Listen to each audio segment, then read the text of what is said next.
Welcome everybody here to the X-Bomb Sports Live Show. My name is Andrew Valentin, and I hope you're all having a fantastic day. Friday is when we are recording, so I hope you're all having a great day no matter what. We are coming to you live from our homes as per the usual now, as again, we are pre-recording these episodes, so I hope you guys are enjoying my blanketed wall of past me, I guess. And Scotty is definitely far more sports-oriented background. And I am with my man, Scotty Kiefer, as always. Scotty, how you doing, man? I'm doing fantastic. I'm actually, well, I say that, but I'm still heartbroken after last Saturday. So Oh my we're God. still Man. we're still fighting our way through, but like He's we're gonna he, make it through. We're fine. he's reeling, folks. He had a very harsh experience over the Man. weekend, but we will help him persevere. We will help him persevere. We'll Of get course. to it. We'll It's get just into it. We will definitely get into it. It was not an easy day for him and one of his beloveds. But ladies and gentlemen, yeah, we've been away for a while. Just busy. Myself, personal stuff has just been kind of racking up like crazy. But we're back. Gonna try to see if we can make these more on a regular, like we've always promised. I know we always say, but it's not easy. Again, life gets in the way. We know that happens. Yeah, But like me, I kind of, I go to Disney and yeah, you went to. my return flight gets struck by lightning. So like, Excuse me? yeah, What? like that's what happens while we're Okay. away, guys.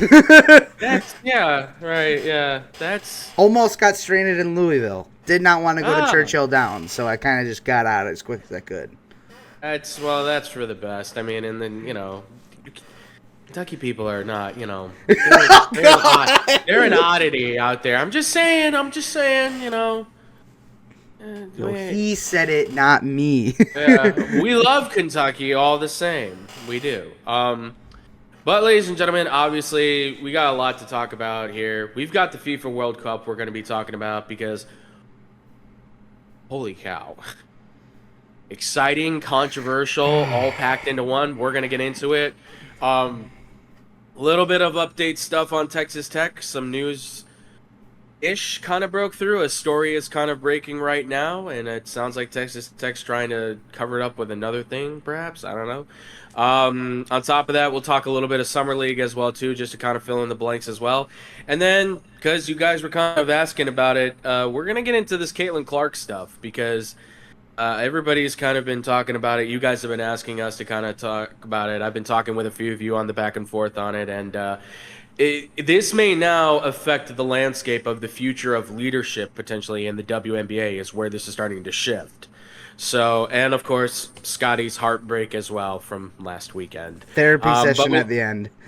Therapy session at the sure, yes, of course. But with that being said, Scotty, are you ready to do this? Yeah, I know. All right, let's kick it off, ladies and gentlemen, and I mean kick it off because we've got football to talk about. Yes, FIFA World Cup. We are at the final, and we now know who they are. It is Spain, my original pick, but sadly, I am unfortunately heartbroken yet again to find that Argentina is also in the final. I respect always, of course, to Messi's legacy, but I just you got one already. Why do you need another one? Like I didn't need to see them there again. But this World Cup, I mean, from top to bottom, it has been fun to watch, but it's also been filled with a lot of what's the right word, Scotty? Controversy, favoritism. Yeah. I would say favoritism. Some would say corruption. Yeah. As well.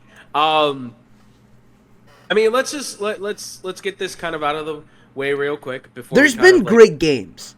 Let's get that out. Like, there's not been a lot of games that I can really complain about that are like ruining the game.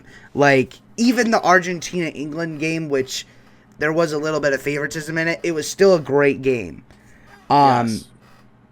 Cabo Verde versus Argentina, England versus Mexico, England versus Norway. That was a classic. All of these games are like just great games, and there's more that I didn't mention. There's great games all across this tournament. Croatia, Portugal. Like, it's been fantastic. The problem is there's a lot of teams that are just blatantly getting favoritism, and it's getting really annoying. No. And it's not just, Argentina. It's not just the big nations. The United States got favored pretty heavily with the Flo Balogun situation. And Karma came back. I think he was saying, I think he did an interview and he said that kind of led a drift in the locker room of the USA camp. Yeah. Well, I mean, and why wouldn't it, right? Because you're not expecting him to play. And like, someone's expecting to step up for him. Right. And the whole premise that FIFA has lived by, according to their rules, is you get the red card, you get a suspension, and there's no looking over it. There's no overturning it. It stands as what it is. That's their bylaws, their rules. Whether or not the President of the United States calling FIFA had any sort of impact on Infantino's decision to overturn it, he says Infantino denies that completely, that it had any effect. He doesn't deny that he called, but he denies that it had any effect on their decision.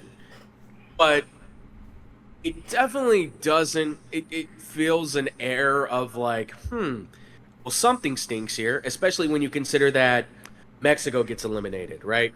Canada gets eliminated. Well, 2 out of your 3 host nations just got eliminated. Kind of would be cool if one of the host nations could maybe find a way through to at least the quarterfinals. Mm-hmm. And as I said, karma can sometimes be a real bitch. And in this case, boy, if you wanted to realize, hey, how good is the USA at soccer?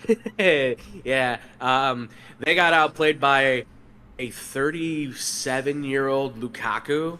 Mm-hmm. Like 36, 37, and they got destroyed by a Belgian team that sat their 2 best players. I was gonna say, Dila Davari, I believe is his name. I haven't heard his name.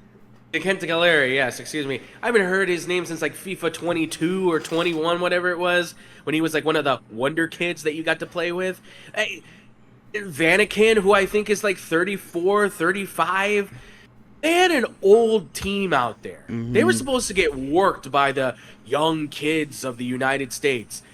And talk about experience showing up when due, combined with complete incompetency from the United States. I mean, if there ever was a moment, why is your goalkeeper so far out when there is clearly 5 or 6 guys from the United States around the ball, as well as another 4 or 5 guys that were feeding in from Belgium to come in and attack?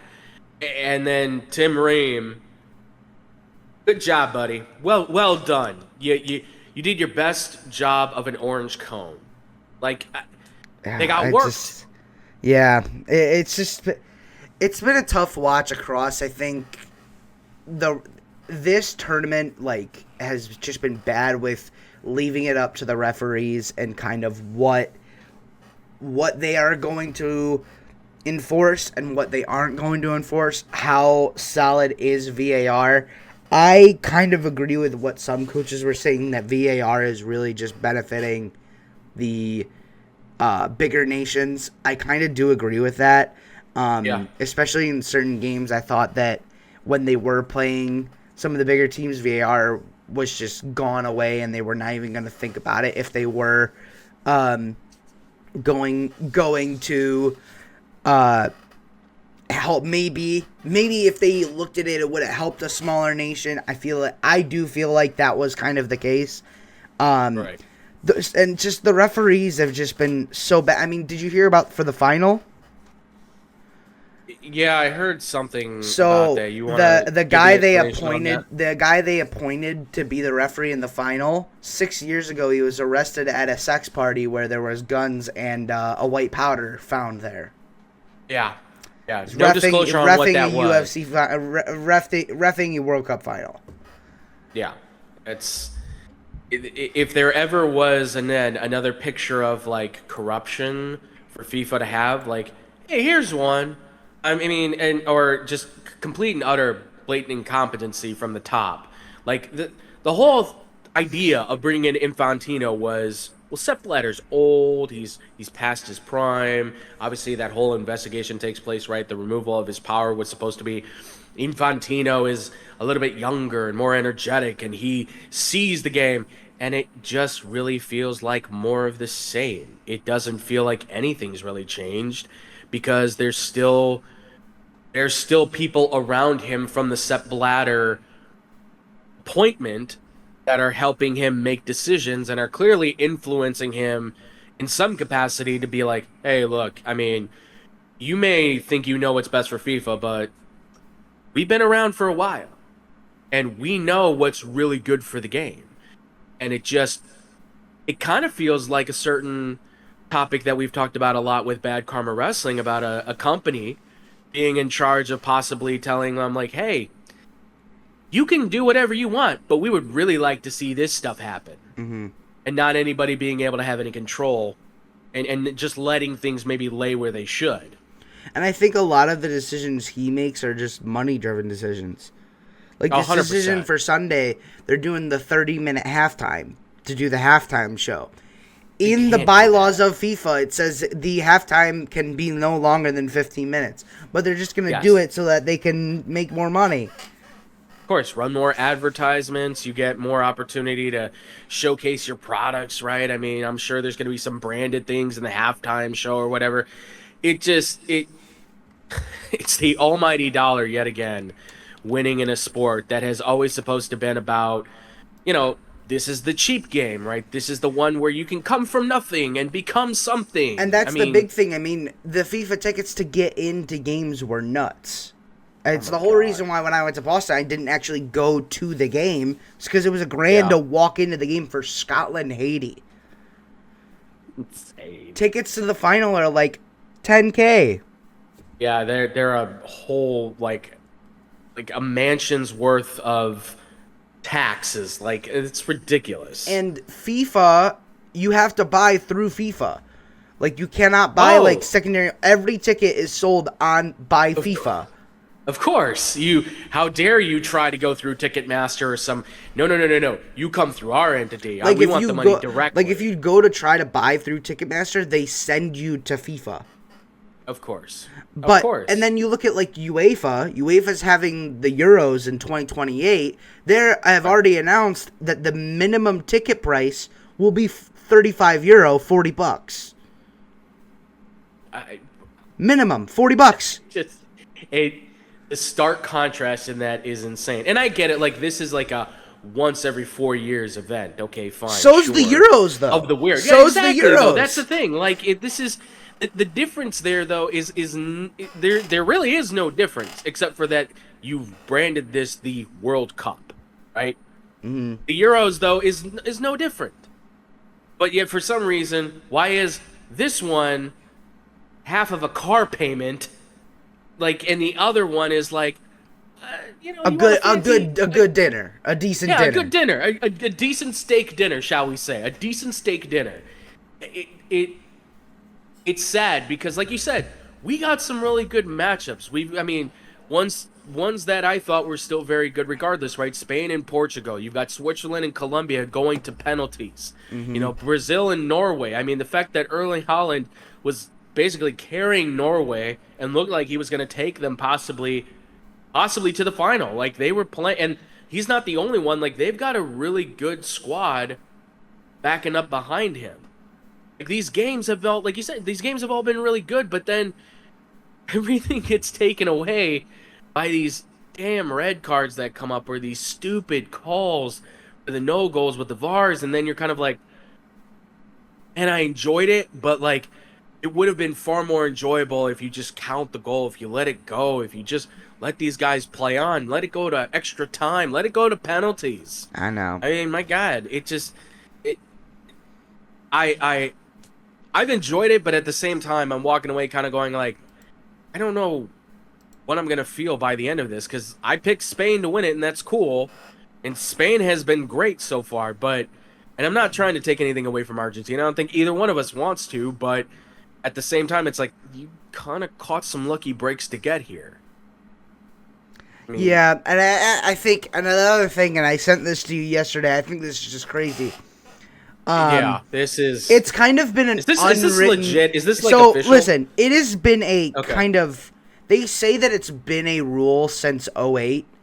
It's like hasn't. the unwritten rules of baseball. It's been like an unwritten rule, and it was never like really an official rule that this could happen. It was more of an unofficial rule that basically the Ballon d'Or cannot be won by anyone outside of Europe. Correct. But now that Argentina's in the final, they're like, oh, just so you guys know, you could win it if you don't play in Europe. Okay, so Neymar should have won it back in the day when he was playing for Santos. He was the best player on the planet by a mile. He should have won it then. Yes. Why 100%.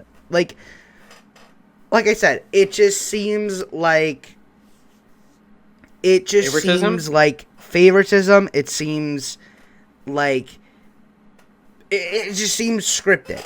It just seems scripted. No, and you're right. And look, if pro wrestling can be scripted, okay, and look, I've fallen back in love with it. Scotty, you have a giant affinity for it, which is great because I feed off of you and Nick and David off that and everything, and we understand that. We understand that. This should not be that way. It shouldn't be that way. If France is good enough to make the World Cup final, they should make the World Cup final. If it's Spain, great. If it's Cape Verde, awesome. That's a great story. But of course, that's not really going to sell, is it? That's not going to catch people's interest. What's going to catch people's interest? Hey, here's one. Here's the man who's in his last World Cup, right? The man who for years led Barcelona to all of these great moments. All these Ballon d'Ors. He's a billionaire. He's done all this great stuff. And here's Wonder Kid, who's supposed to be the next up-and-comer. Here's the guy, right? Yamal. Oh, my God. He's amazing. And he is fantastic. Like, nobody's denying that. Even though I still think that he will probably be in a central attacking midfielder at some point in his career because he's fantastic at being able to feed the ball out to everybody, although he still works on the wing regardless. But or with him playing since he was 15 years old, I think he will be a Nivelin by he's 28. That is incredibly possible too. I understand, and Scotty, I'm sure you understand. We get the narrative, the selling point, but at what point can we finally say, well, as great as that is, if you're the best team should be through, and there should be no like, man, I don't know. It's like what we talk about with basketball. We shouldn't be knowing the name of the refs. We shouldn't be knowing who these people are. They should be so invisible and only pop up every once in a while when we go, yeah, why the hell is Paraguay beating the crap out of Mbappe? And by the way, kudos to Mbappe in that whole situation. Yeah, he kind of firing back on that senator, if I'm not mistaken, whatever she is. That was just blatant up. She was racism. Stupid. Yeah, and then I'm gonna have to learn my ways. No, you are a racist. It's okay.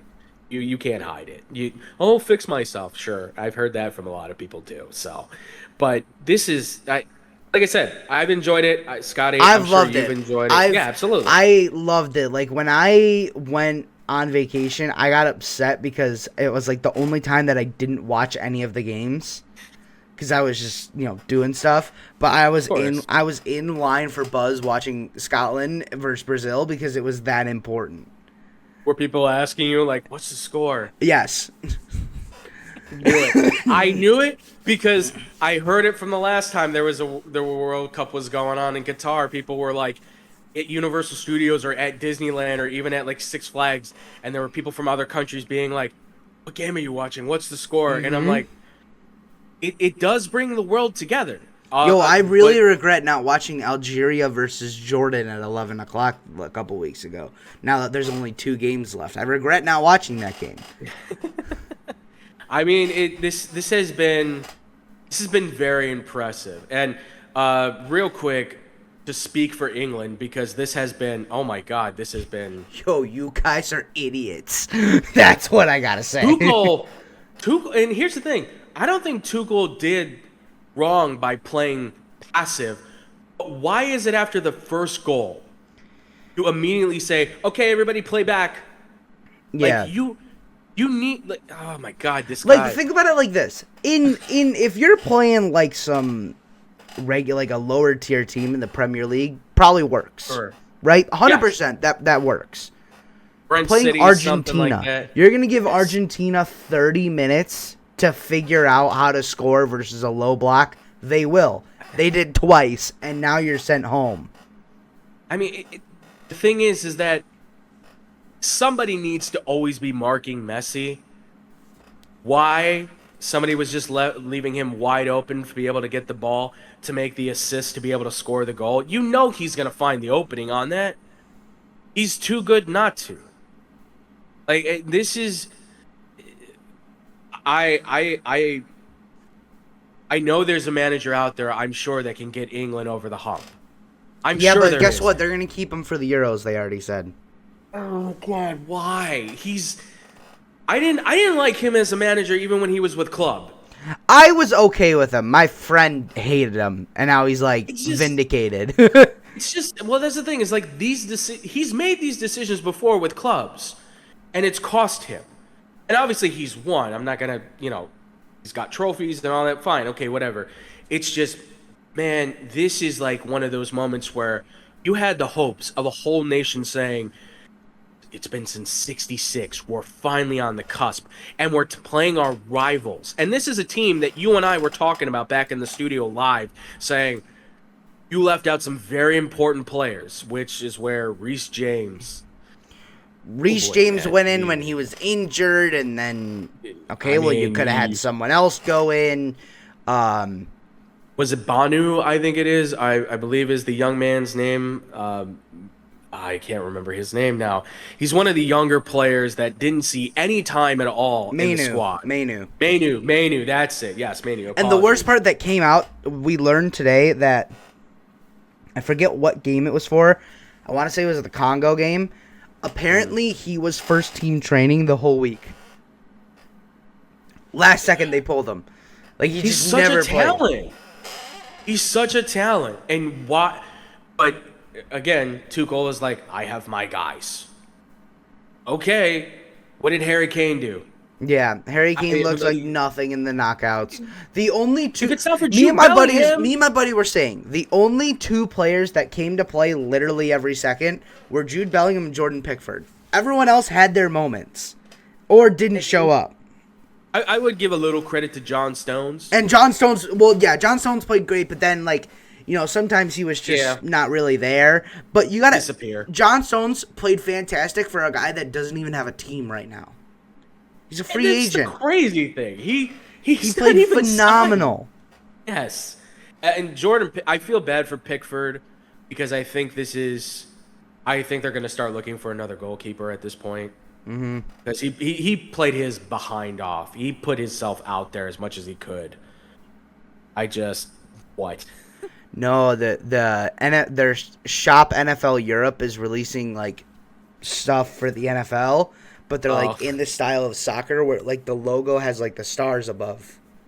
Okay. That's interesting. It looks kind of cool. Okay. I'm into that. Mm-hmm. It's interesting. I like that. But this is, I mean, for England, I don't like the fact they're keeping Tuchel, honestly. No, I don't. And I just saw the story that said I guess they had a verbal agreement with Pep. They had a verbal agreement with Pep, and then he decided to go back. Yeah, and I mean, listen, I don't know if he's ever going to manage England. I don't know if he's ever going to... I don't even know if he really wants the job at some point. You've been... maybe he would. Maybe future down the line, possibly. I mean, this team, though, that he has right now is just... And one more thing about this corruption thing. Argentina... Yeah. I want to see what kind of sanction they get for what they did at the England game. Because England and Argentina having actual real-life tension over over some islands that are off the coast of Argentina. And according to FIFA, you can't make political statements. Argentina wins, and they're making political statements about saying that the Falklands belong to Argentina. Yes. So what are you going to do with them? Are you going to sanction them? Are you going to suspend the players? What are you going to do? They won't, because it's Argentina. They don't do that to Argentina. Oh, you're not going to suspend the like star players. No, like they Enzo should though. Fernandez and all that. They should though. Yeah, but they're not going to. Not the star guys. They'll When find scapegoats on the team. Maybe. I forget when this was, but Alvaro Morata and Rodri of Spain, when I think they won the Euros, they said that Gibraltar is Spanish, which they're not. They're an independent state. Correct. They got a 1-game suspension. Yes. So you're gonna do that to Argentina? Like, even if it's just for like one of the friendlies, at least put something on them. You would think. I mean, that's the thing. It might be a suspension, like, oh well, we'll do it for like next year or something. Yeah. Which, again, too little, too late. Like, what does that affect? It affects nothing. It doesn't hurt them at all. You're still going to let them go in all full power. You're going to let Messi be able to try and get another World Cup under your belt because you know it's good for your cash. You know it's good for your pockets. But you're right. They should, for what they did, they should. But this is where they're going to say, you two on the bench. Yeah, you two. You're going to be the ones who held up the flag, and you're going to be the one suspended. Or you're going to say you wrote it. Right? They're going to find two dudes to be able to like throw to the lions so that this way they can't punish their stars, right? So this way people can be like, okay, they did do something, but it's not going to mean anything. I'm going to take Spain on Sunday, and I think I'm going to take France for the third place game. Same. I would too. Mbappe's playing at an all-time level. Spain's defense is top-notch, and I trust Messi to be able to make some chances. I bet they can set him up. But that defense right now is just, they're on point. Like, those guys are rock solid, I think, in that back end. Like, I don't know if they're going to be able to score a goal, honestly. I don't know if Yamal's going to make a score. I don't know if he'll get his goal or not. It'd be cool if he does, but if he doesn't, I would say at least he gets an assist. I would put that out there. Might have some. Did you see what Rex Ryan tweeted yesterday? No, I did not. Or I guess last night. Apparently, he said that Aaron Donald's going to unretire. Is that are we creeping to that point now? That's Rex Ryan saying that. Right. Okay. I mean, if he does, that definitely. I mean, you gotta assume he's in great shape then. Yeah, he's in great shape. I mean, look at the. I mean, the dude. Yeah, I know. Is a gym rat. The dude is fine.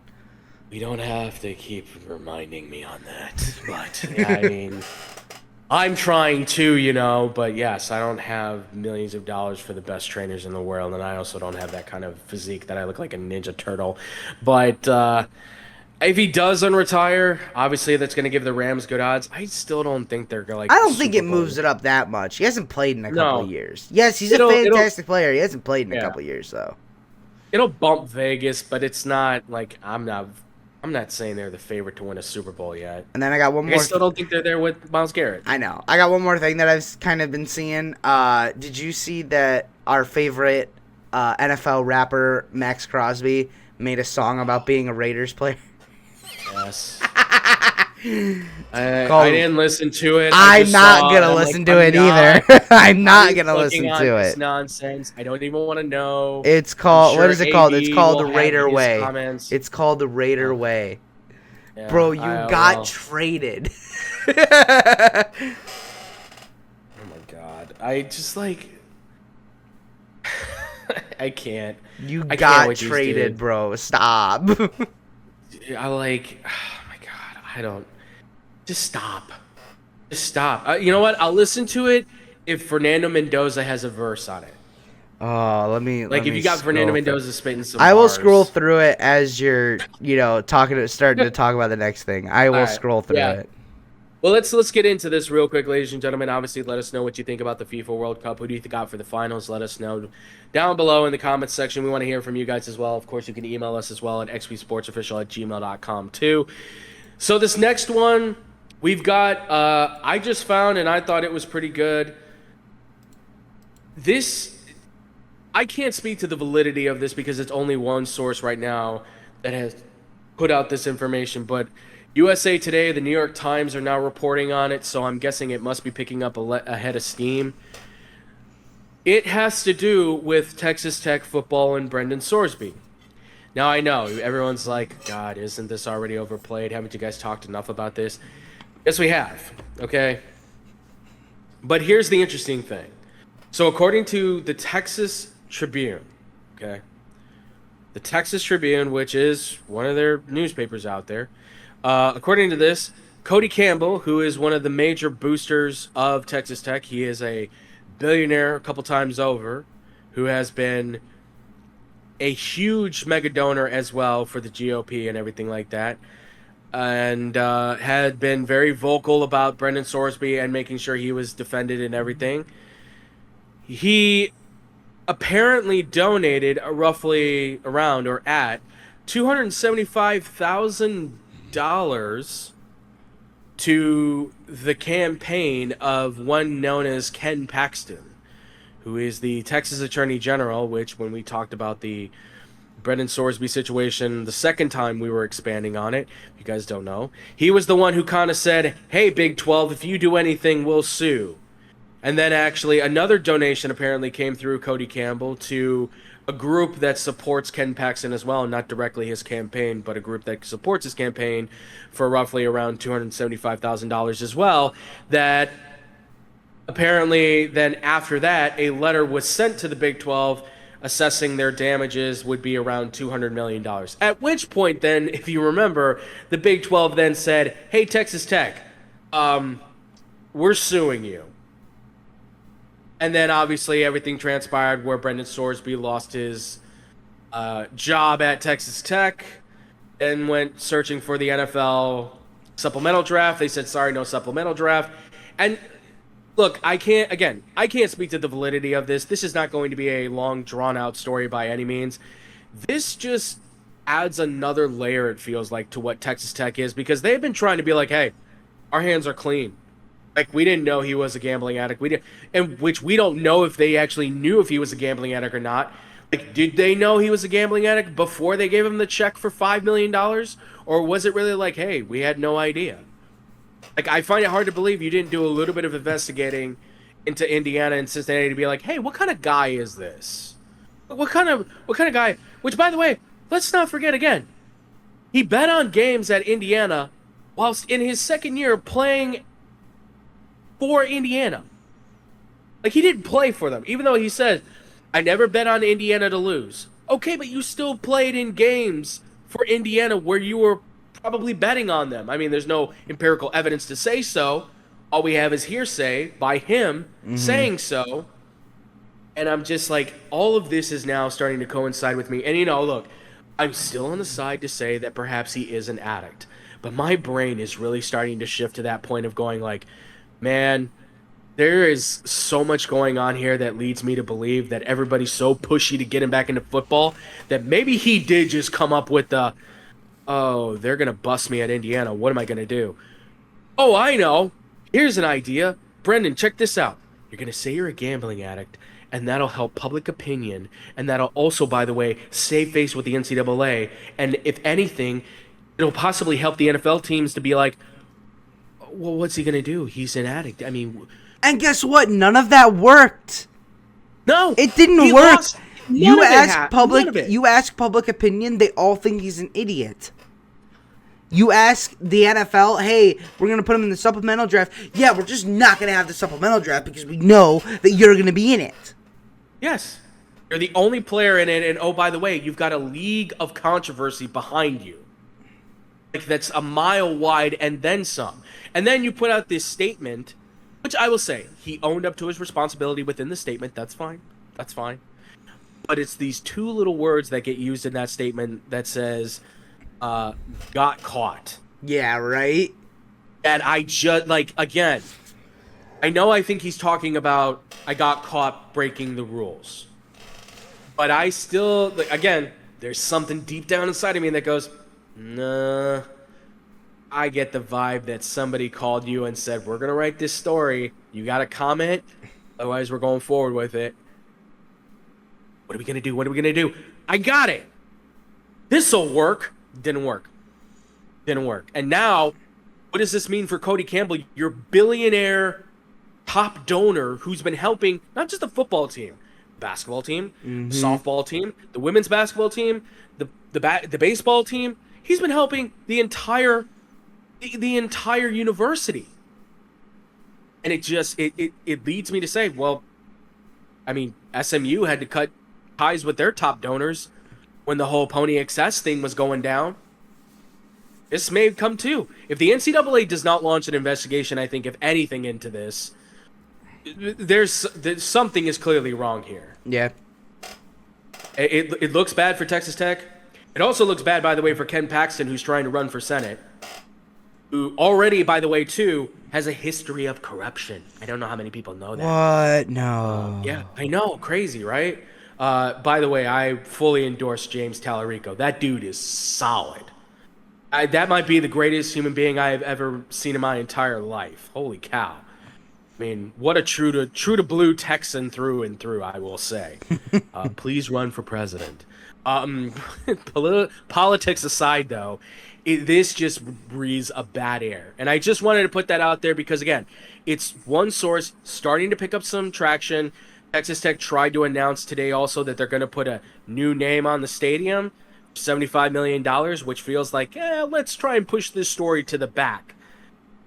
I hope there's more that comes from this. We'll see. I just wanted to put it out there because it caught my attention. Because I don't think this is over yet. And this could mean something still for Brendan Sorsby. What? Who knows? Because for all we know, he may have gone to Cody Campbell and said, hey, can you save me by any chance? We'll have to see more about that. I'm doing my own personal digging into this too, trying to make my contacts with people in Lubbock and Texas. I'm exercising all the sources, texting and emailing, being like, all right, guys, lay it on me. What's the skinny? What are you hearing? Give me something. So we'll see. If more comes out, we'll fill you guys in. Otherwise, this hopefully until the 2027 NFL draft is the end of Brendan Sorsby's. I don't think it is, but I'm hoping this can maybe just be the end. I'll get the rundown for what we're going to talk about next show, and it'll say Brendan Sorsby. Oh, trust me. If he talks, oh, God, I hope he talks. I want him just to spill the beans. Just throw them all under the bus. Indiana, Cincinnati, Texas Tech. Throw your teammates under the bus at this point. What do you got to lose?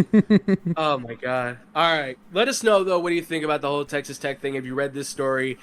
Comment down below. Let us know. What do you think is going to happen to Texas Tech? You think they're going to get investigated? Cody Campbell going to get removed? Give us all that good stuff. Joy McGuire, is he going to get fired maybe for this? I mean, for all we know, possibly. I mean, let us know. So now for the final story we've got before we get into Scotty's choice. And he has a heartbreaking moment. Many of you were asking us about the Caitlin Clark thing. Because if you guys don't know, and we've talked about this already on the show, there is a clear divide between how others get officiated and how she gets officiated as far as star power goes. And for some reason, I don't know what it is, but she just seems to get the sour end of the stick every single time when it comes to being treated as an equal as far as star power again goes in this league, which is just, oh my God, it's mind-blowing. And yes, Scotty, I'm right there with you. Like, hold my head. Like, I don't understand this latest one. So Alyssa Thomas got into a kerfuffle with her, if you will. Went down to the ground. As she's getting up, she puts her fist into Caitlin Clark's throat as she's getting up, which she says was unintentional, da-da-da-da-da-da-da. Like, I've never done that myself with a person's throat before. But she doesn't get a foul. No flagrant, nothing. Takes like a few days for her to finally get suspended, and recently, according to multiple articles, the one I found was the New York Post, that said that Adam Silver had to come in and clean up the mess because Cathy Engelbert is her name, the WNBA commissioner, was basically just going to let Alyssa Thomas slide. Okay, so here's my thing. Obviously, we make fun of, like, the NFL, the NBA for protecting star players all the time, right? But we know why that they do it. It makes them money. Keeping the star players in the game drives up ticket sales, and they make more money off merchandise, all of that stuff. A league that literally has never turned a profit for some reason doesn't want to protect their star player. And their player that's bringing them in money.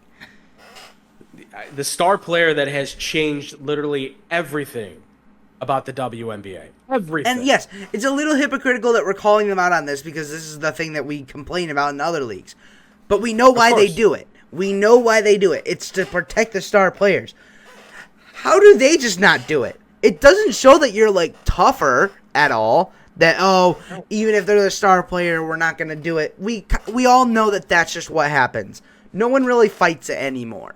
Because they kind of they also want to just see their star players in there all the time.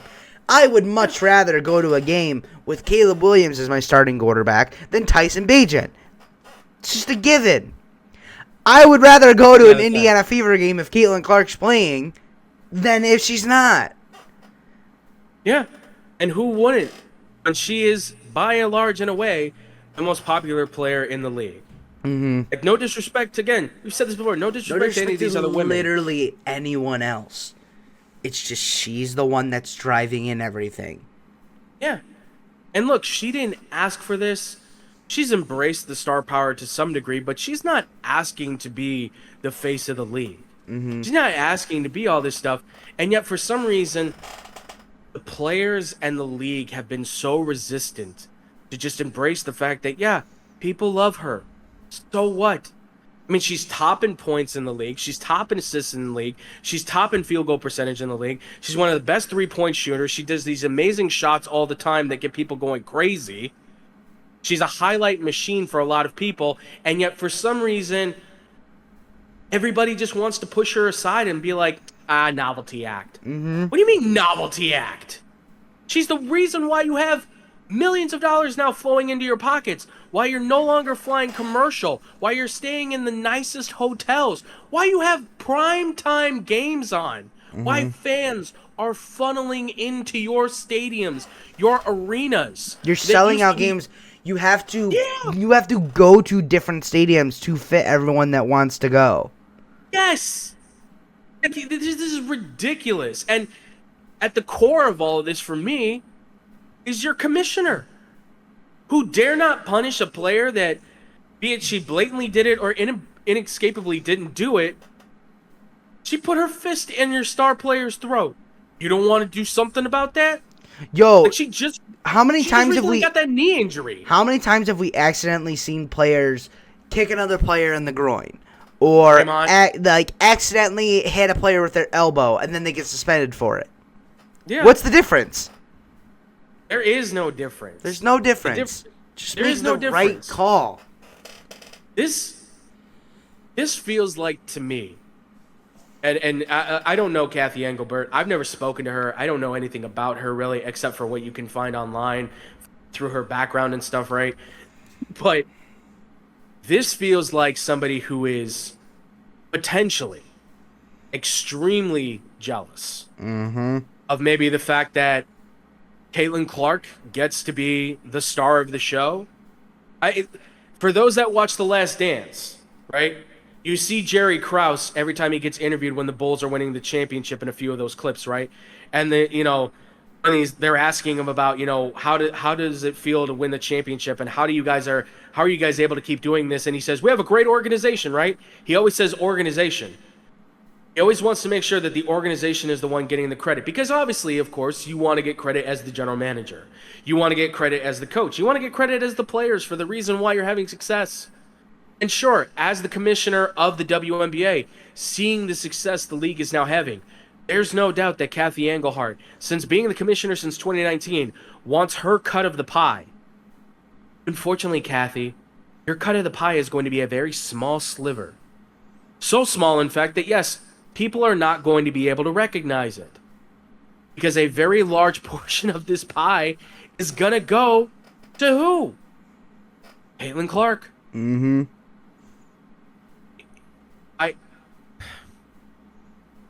I don't want to assume. I know. It's a crazy thing to even talk about.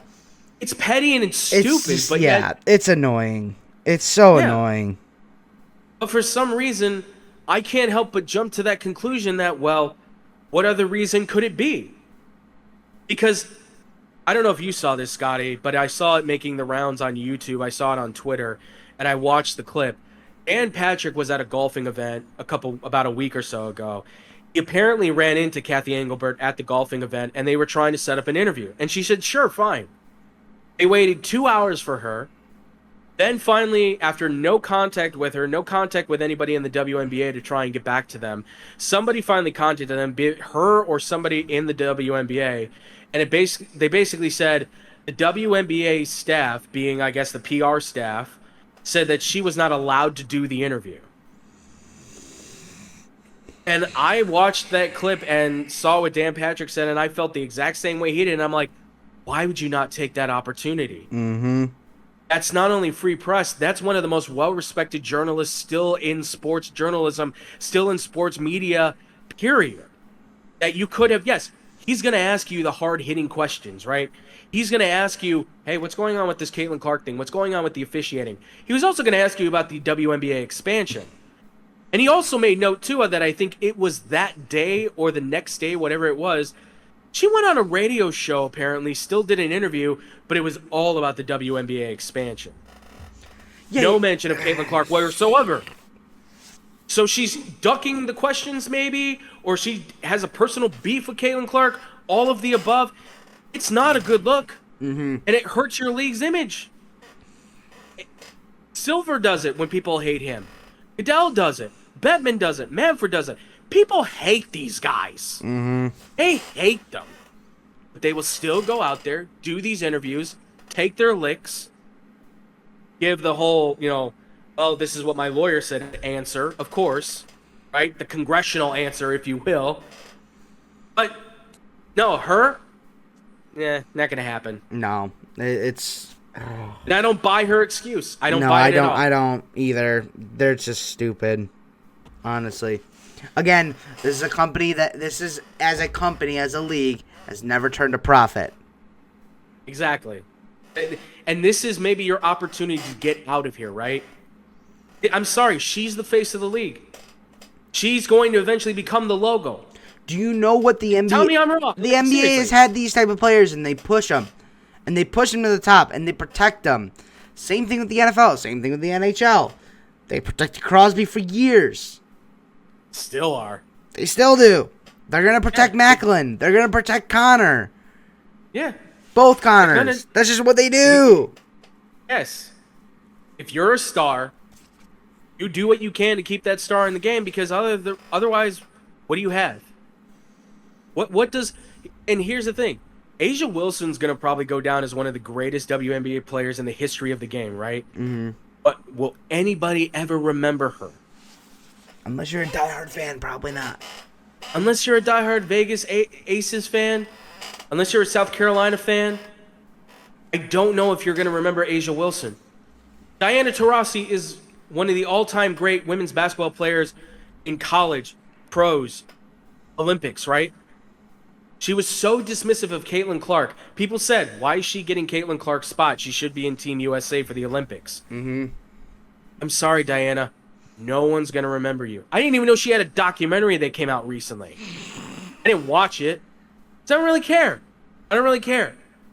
I know she's a really amazing player. She will be one of the greatest to ever do it. But none of us are going to remember her. We're going to remember Caitlin Clark. We'll probably remember Paige Beckers if she becomes the player she is. And Juju Watkins and Jazzy Davidson and the rest of these women that start funneling in that play a similar style to Caitlin Clark, that have the same pizzazz and energy and personality and all that fun stuff. I mean, for God's sakes, her teammate who is a bench player, Sophie Cunningham, is going to make millions of dollars. Mm-hmm. Based off the fact that she is just this ball of energy, and she's a great commentator, and she's going to have her own, she already has her own podcast. She's probably going to become a commentator for the WNBA. She's probably going to work at ESPN or Barstool or something like that. She's got a future ahead of her, and she's a bench player. Yeah. And we'll probably remember her more than we'll remember Asia Wilson. And I know that sucks to say. But unfortunately, like you said, Scotty, it's a league that has not made any money. It has been highly irrelevant for years since it started, but this is your opportunity to become relevant. This is your chance. And you're throwing it away. Why? Yep. I can't buy your excuse that, well, they won't let me do it. No, you don't want to do it. You don't want to answer the tough questions, which tells us then that you're not tough enough to survive then.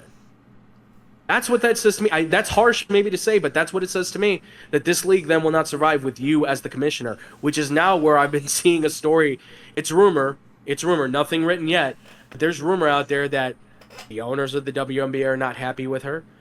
Management and these teams are not happy. Coaches and obviously these players are not happy with her because she was supposed to be the promising commissioner that's going to change everything, right? Expansion and all this stuff. And now you feel like you're going backwards. Mm-hmm. Now you feel like, or if anything, you're stalling. Yeah, I would say stalling is more of the word. Yeah. And now there's questions about, is she going to last to the end of the year? I don't know, honestly. No. I can't imagine that you would after this. I know it's it's like a simple interview to pass on, but it's such a like marquee opportunity for you. Yeah. With a marquee name. Like Dan Patrick said, we want to report on the WNBA. Yeah, so do we. I would love to be able to talk a little bit more about them and give them more talking credibility, but I'm not going to do that. We're not going to do that. No one's going to do that if your stars are not being protected, if you're not doing the work. And here's the bottom line. You don't protect Caitlin Clark much longer, she'll leave and go to Europe and make a killing. Yeah. Mm-hmm. And then what's the league? Try it then. See what happens. I love A'ja Wilson for all that she's done for the game and everything, but let's be honest. You put her on a poster, how many people are really buying that poster? Yeah. For God's sakes, you had a 30-year anniversary for the WNBA. How was Caitlin Clark not the centerfold piece in the middle, the biggest picture? You kept her off? Yeah, that's crazy. That's crazy. I will say that could have been like a NIL thing, a likeness thing, right? An image thing, a whatever you want to call it, like a licensing thing, perhaps. Mm-hmm. I find it very difficult to say that you just kind of like, oops, we forgot. Yeah. Not buying it. You know what I wish I could forget, Andrew? Yeah. What would you? Since we're going into Scotty's choice, Scotty, what is it you've chosen that you wish you could forget? I wish I could forget Saturday, bro. Like, I wish I could forget this. I wish I could forget everything that happened on Saturday with. Dude, you know, like, Conor McGregor. So, like, listen, you know, like, have you ever had, like, a moment where you watch something happen and you're literally just staring at the screen or just in dead silent? Yes. Andrew, you know me. I don't have moments where I'm not talking. Yeah. I was dead silent for 20 minutes. Oh, no. I was dead silent for 20 minutes. Oh, wow. Didn't even take my eyes off of the screen. Oh, no. And then I finally said something, and my buddy just goes, "You finally said something?" And we're like at the beginning of the post show you were like I'm like starting to listen to the post show. Oh, and I'm just like, I finally broke. I'm like, there's no way this actually happened.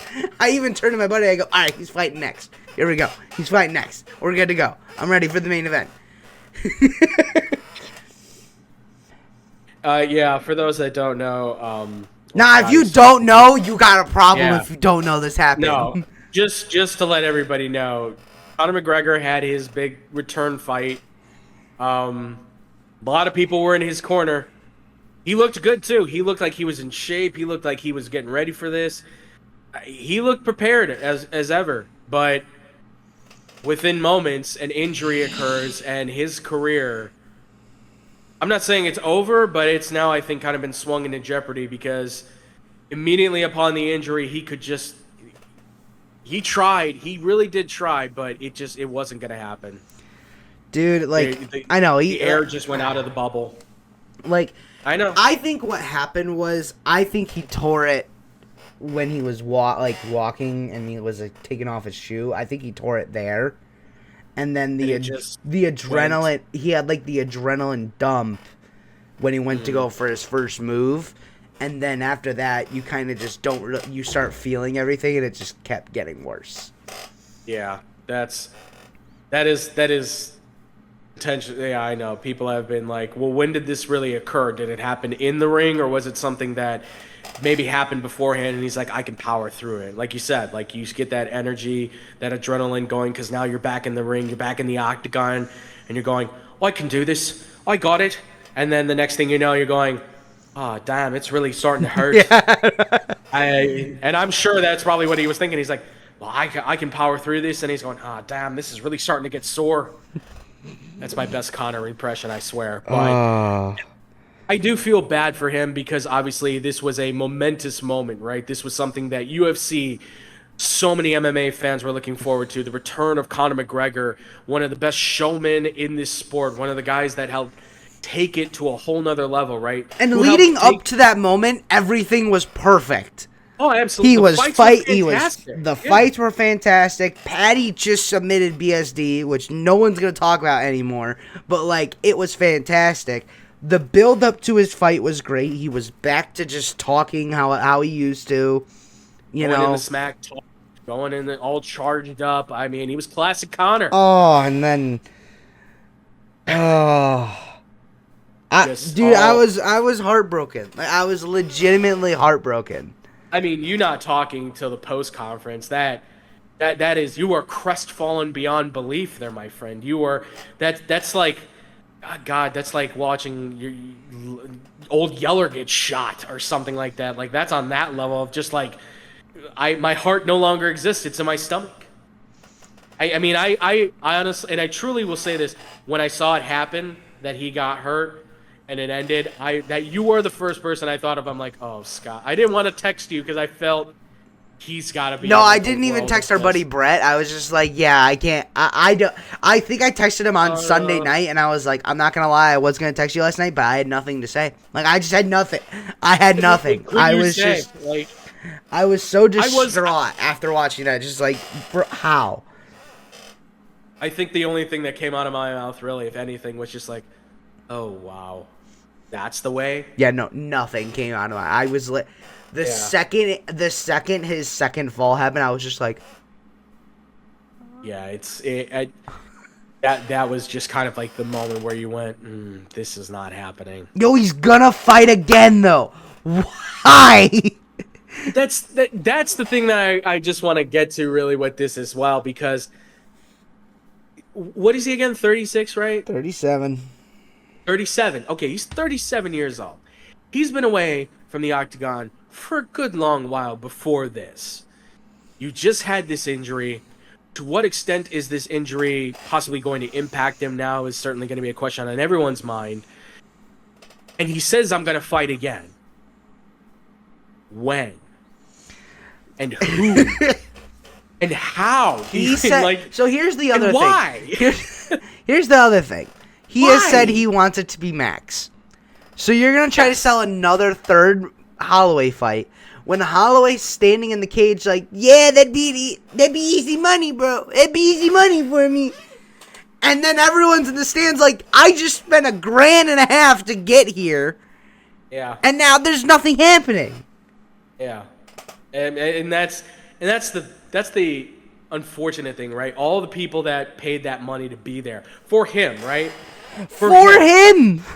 I love there was not a hotel in Vegas. Yeah. If you wanted to go to Vegas for a weekend and not go to the UFC, you could not get a hotel. Sold out. Everywhere. Sold out. People were traveling. Uber had a surcharge because of that fight, I saw. People were paying astronomical prices to Uber to be able to go to this thing. Like, this was a big moment because obviously, hey, Conor fights that fight, win or lose, he's back, right? I mean, and especially if he wins, holy cow, that's a big moment, right? That's a cash-in prize, big opportunity for the UFC. Coming off of the White House moment, holy cow. Mm-hmm. But this is just like a devastating moment where now I have to sit here and go, and why even fight again? Why? Like, I get it for pride and there's that honor inside of you. I get it, man, but there's no reason to. You're one of the all-time greats. You're one of the most beloved. You're one of the best showmen of this game. What is the selling point other than TKO obviously throwing in a lot of money at him or something with Dana White being like, we'll get you the big payday? What else is there? I know. Because he's not going to challenge for a title. You're not going to put him in a title fight after this. He's only got one more fight on his contract. He's only got one more fight on his contract. You better make it count. I do want to bring something else up, Andrew, real quick. The NFL is starting to do their top 100 players right now. They're only halfway through it right now. But there's already some that people are having contentions about, obviously. They think that Bryce Young is a better player than Quentin Nelson.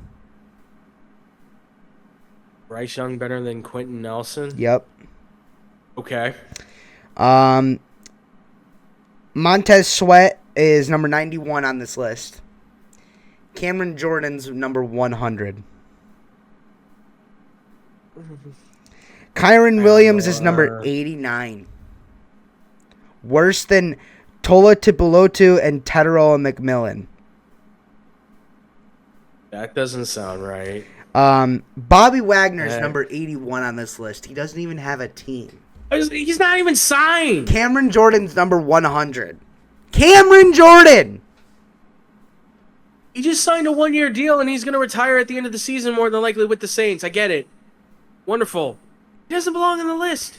Josh Jacobs is number 74. Below Jordan Love. Jordan Love is a better player than Josh Jacobs. I don't agree with that. I don't know about that, but I don't even know if I would have Josh Jacobs that high. Zay Flowers is a better wide receiver than A.J. Brown, Tech McMillan. Who else is on? Baker Mayfield's down at 77. I don't understand this. Travis Kelce's at 79. I can't listen to this anymore. That's ridiculous. What did he do? And then the one that came out today, Lamar Jackson is the 69th ranked player in the NFL. That's ridiculous. Multiple-time MVP is a worse quarterback than Trevor Lawrence. Oh. No. I don't care if he doesn't have a Super Bowl. No. Absolutely not. He needs to be top 10. Like, some of Kevin. What the hell? It's stupid. I guess this is all the players that are saying this. It's the players' vote. There's execs and I think a few other like NFL personnel, I guess. That's ridiculous. It's just ridiculous. So stupid. This is ridiculous. And now one more thing I'll mention: Robert Lewandowski signed into the Fire. That's awesome. Love it. And then his first game gets canceled because of smoke. Yes.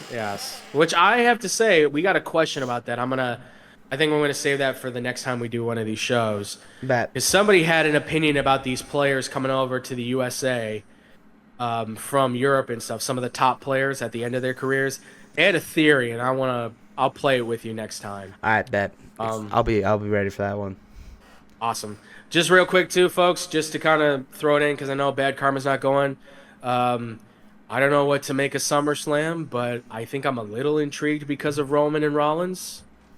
And Oba and Brock, that'll be pretty good. Oba and Brock will be pretty good, but everything else is just really kind of like, man, soak it up with a napkin and throw it in the trash if you want to, because I really couldn't care. Like, Rhea still has the belt, and for some reason Liv Morgan is finally defending her title after I don't know how long. Mm-hmm. Come on. And props to AEW for yet again putting on another banger of a pay-per-view with just amazing matches across the board. I am fully getting back into the swing of things. I even pitched Nick on some ideas for AEW that I had with Will Ospreay eventually turning on the Death Riders, which he was intrigued by, I will say. I got a stamp of approval that I'm going in the right direction. I said I was going in the right direction, and then I said I had Kenny Omega not winning the belt against MJF, and then him being the new head figure to take on Don Callis, building his own, like the House of Omega or something to challenge the Don Callis family. But obviously that didn't work out. That's plans have changed because of that. But I'm intrigued with what they got going on. Kevin Knight versus Kenny Omega. I'm in. I'm totally in. I know how it's gonna go, but I'm in on that match. I'm 100% down for it. I'm very happy to be back into the swing of things. Oh, and I'm sure next week I'll talk with Nick on it. If you haven't seen the Dark Side of the Ring TNA, holy cow! I knew who Dixie Carter was. I did not realize just lady. Yeah. I have to go watch those. The new season that came out. I gotta go watch that at some point. Fantastic. It brought a little tear to my eye because I was a big time TNA fan during those glory days of 2003 when I started watching. Just up until 2011 when Hulk Hogan and Ric Flair came in, and I said, I don't think this is working anymore. Especially when they bring in Scott Hall, who at that point was really starting to age, and Bubba the Love Sponge, who really should be like Bubba the Planet at this point. I mean, poor guy is just he's let himself at least I'm working out, man. He's like not even attempting anything. Oh my god. I highly recommend it for anybody, wrestling fan, even if you're not a wrestling fan. If you like documentaries, I think it's a very good documentary for Jeff Jarrett, his career, and what TNA became and ultimately has become. Leon Slater, leave, man. Get out of there while you still can. You and Cedric Alexander just need to go. Bolt. Go to AEW. You will be gods there. I promise you. All right. That's going to do it for us here, though, on the X-Bomb Sports Live show. I'm so glad we were able to do this and get back into the swing of things here. Thank you, as always, Scotties, for always helping out, man, and appreciate you, as always. I love you, amigo. Yeah, you are the best, homie. You are the best, and I'm glad that you're here and not electrocuted by lightning. No, that was crazy though. Like it was nuts. I can't believe that. Why would you not tell me that? Why would you? Yeah, almost came out of the sky. What the? Kind of. Anyways, I'll see you on Friday. What? Hold on a sec. Like, you're kind of like letting the lead go underneath a lot of things there. Like, want to elaborate a bit? How was your trip? I almost died. I'll see you. I'll get everything in. Oh? Yeah, I'll the rundown will be done. We'll be good. We'll be good. I almost died.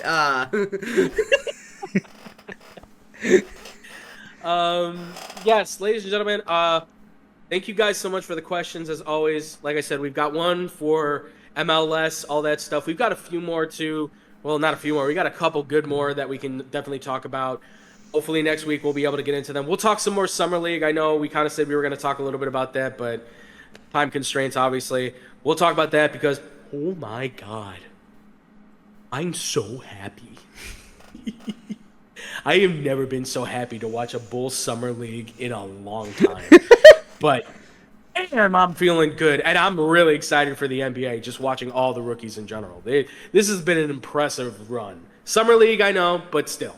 But that'll be a teaser for either next week or our next show that we're able to do. We'll keep you guys updated on that stuff, obviously. But if you guys want to follow us anymore, our social media is down right there. Go follow us on Twitter. That's our Twitter stuff. If you guys want to follow us anymore, though, for the social media stuff for X-Bomb Sports, and like and subscribe us here on the YouTube site. That's youtube.com/XBombSports. You can also follow us on all the social media. That's all at XBomb Sports on Instagram, Twitter, Facebook, TikTok. I'm working on the TikTok stuff, I swear to God. I just got to try and find a way to be able to kind of talk to Frankie about how to get all that stuff together and everything, because he's got to actually get back to me. Yeah. Frankie, let us know you're alive. I still have your Christmas present. Same. From this dude. Same. And also, too, again, guys, questions, comments, things like that, xbsportsofficial@gmail.com. We always appreciate it. We love you guys. We appreciate you guys. You guys are the best fans in the world. We couldn't do this without you. You guys make it all possible. We'll see you guys on our next show. And as always, ladies and gentlemen, much love. Peace out, Boom Crew.